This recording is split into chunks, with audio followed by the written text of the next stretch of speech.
Inatasan ni Justice Secretary Jesus Crispin Remulla ang NBI na tuntunin ang nagpadala ng email na naglalaman ng bomb threat.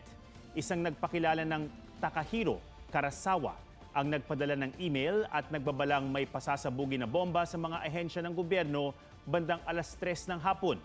Idineklara na ng PNP na peke ang mga banta na posible raw na galing sa ibang bansa. Dagdag nila, trabaho ng PNP na respondehan pa rin ang pananakot. Sa tala ng Cybercrime Investigation and Coordinating Center ng DICT, hindi bababa sa 6 na government agency ang nakatanggap ng bomb threat. Kabilang ang Central Office ng DNR at Hall of Justice ng Cebu City.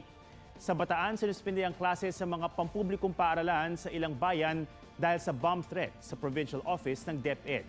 Nagsuspindi rin ang operasyon ng ilang tanggapan ng gobyerno sa Zambales.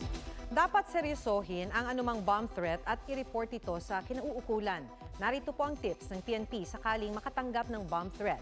Sa pamamagitan ng tawag, kunin ang pagkakakilanlan ng tumatawag at tandaan ang katangian ng kanyang boses.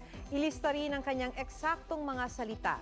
Manatiling kalmado at hanggang maaari patagalin ang usapan para makakuha ng mas maraming impormasyon. Kung handwritten o kaya type notes, ingatan ito para mapanatili ang mga marka at fingerprint. Agad itong i-forward sa mga kinauukulan para masuri. Iwasan ding magpakalat ng mga hindi beripikadong impormasyon online para hindi ito magdulot ng takot sa publiko. Kung may matagpuan namang kahina-hinalang bagay o bagahe, huwag itong lapitan o galawin. Huwag ding gumamit ng electronic gadgets tulad ng cellphone, handheld radio at iba pang kagamitan pangkomunikasyon sa layong 300 talampakan. Ipagbigay alam ito sa pulisya para mapuntahan ng bomb squad.